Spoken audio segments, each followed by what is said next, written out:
हरियाणा के मुख्यमंत्री नायब सिंह सैनी ने राज्य के प्राथमिक कृषि सहकारी समितियां यानी पैक्स से जुड़े किसानों को बड़ी राहत प्रदान करते हुए बकाया अतिदेय ऋणों के निपटान के लिए एक मुश्त निपटान योजना की घोषणा कर दी है। ये योजना 31 मार्च 2026 तक लागू रहेगी। इस योजना के तहत राज्य के 6,81,182 किसानों और गरीब मजदूरों का 2,266 करोड़ रुपए का बकाया माफ किया जाएगा। इस योजना का लाभ 2.25 लाख मृत किसानों के परिवार भी उठा पाएंगे। यदि उनके वारिस मूल राशि को जमा करवाते हैं तो उन्हें भी ब्याज राशि की माफी का लाभ मिल पाएगा। ये राशि लगभग 900 करोड़ रुपए है।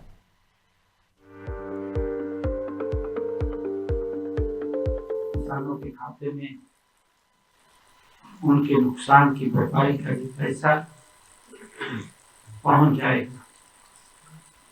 सरकार का कमिटमेंट है कि अगर हमारे किसान को कोई दिक्कत आती है, प्राकृतिक आपदा के कारण उसकी फसल का खराब होता है, तो सरकार उसको मुआवजा देने का काम करती है। और इसी कड़ी में ही बाजरे की फसल के लिए हमने भावांतर भरपाई की बात किसानों को कही थी। बाजरे की फसल के लिए 35 करोड़ 29 लाख रुपए की और कपास की फसल के लिए 27 करोड़ 43 लाख रुपए तथा धान की फसल के लिए 22 करोड़ 91 लाख रुपए की और ज्वार के लिए गंवार जो है उसके लिए 14 करोड़ 10 लाख रुपए की राशि ये कुल मिलाकर के आज जारी की गई है। मुख्यमंत्री नायब सिंह सैनी ने कहा कि उन्होंने वित्त मंत्री के रूप में बजट सत्र 2025-26 में किसानों की पैक्स की तरफ बकाया अतिदेय ऋण के निपटान हेतु योजना लाने की घोषणा की थी। इसी के अनुरूप आज ये योजना लाई गई है। सीएम सैनी ने बताया कि इस योजना के तहत पैक्स से ऋण लेने वाले किसान यदि अपने ऋण की मूल राशि समिति के खातों में जमा कराते हैं तो उनका पूरा बकाया ब्याज माफ किया जाएगा।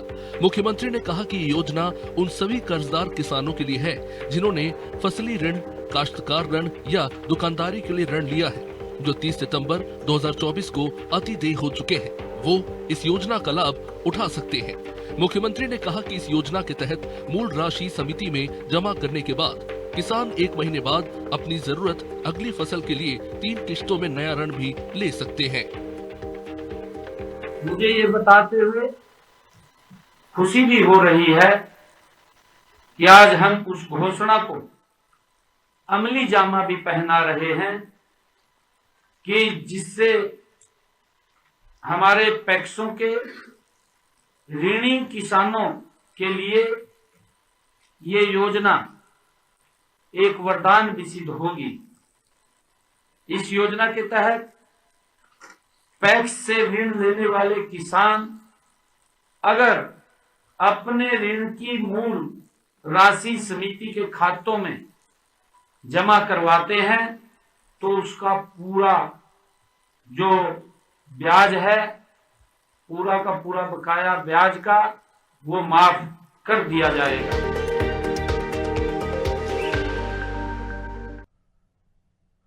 हरियाणा के मुख्यमंत्री नायब सिंह सैनी ने दिल्ली में प्रधानमंत्री नरेंद्र मोदी से भेंट कर उनका मार्गदर्शन और आशीर्वाद प्राप्त किया।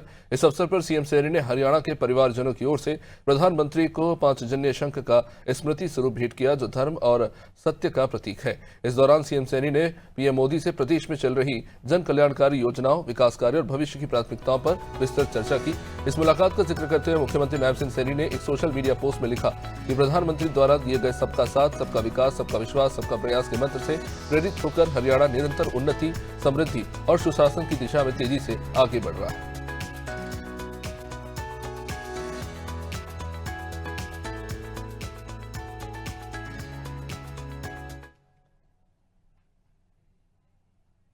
आदरणीय प्रधानमंत्री जी का मैं धन्यवाद करने के लिए आया था कि 2 बड़े हमारे कार्यक्रम थे हरियाणा में। एक गुरु तेग बहादुर जी का 350 शहीदी दिवस था और दूसरा अंतर्राष्ट्रीय गीता जयंती महोत्सव। दोनों कार्यक्रमों में आदरणीय प्रधानमंत्री जी का हरियाणा में आना उसकी एक शोभा बनी थी और आदरणीय प्रधानमंत्री जी ने गुरु तेग बहादुर जी को हरियाणा की पवित्र भूमि पर जहां गुरु तेग बहादुर जी के समय समय पर चरण पड़े हैं, उनकी शिक्षाएं आज भी समाज के हर व्यक्ति लेकर के उनको अपने जीवन में उतारता है। उनको नमन करने का आदरणीय प्रधानमंत्री जी वहां आए, हम सब के लिए बड़े सौभाग्य की बात थी। तो मैंने आदरणीय प्रधानमंत्री जी का धन्यवाद किया है। हरियाणा के मुख्यमंत्री नायब सिंह सैनी ने दिल्ली में केंद्रीय गृह एवं सहकारिता मंत्री अमित शाह से शिष्टाचार भेंट कर विभिन्न विषयों पर उनका मूल्यवान मार्गदर्शन प्राप्त किया। इस दौरान सीएम सैनी ने प्रदेश में कानून व्यवस्था को और अधिक सुदृढ़ बनाने के साथ साथ सहकारिता क्षेत्र को अधिक संगठित, आत्मनिर्भर और जनहितकारी बनाने संबंधी पहलुओं पर केंद्रीय गृह एवं सहकारिता मंत्री अमित शाह से विस्तृत चर्चा की। तो आप देख रहे दोनों नेताओं के बीच में महत्वपूर्ण मुलाकात हुई। आप दिल्ली में गृह मंत्री अमित शाह से मुख्यमंत्री नायब सिंह सैनी ने मुलाकात की है और तमाम अलग अलग राज्यों से जुड़े हुए विषयों पर उन्होंने केंद्रीय गृह मंत्री अमित शाह से मार्गदर्शन प्राप्त किया। खासतौर से कानून व्यवस्था को लेकर दोनों नेताओं के बीच में महत्वपूर्ण चर्चा हुई। साथ ही साथ सहकारिता क्षेत्रों को किस तरह से और बेहतर किया जाए और संगठित बनाया जाए, इसको लेकर भी विस्तृत चर्चा की गई।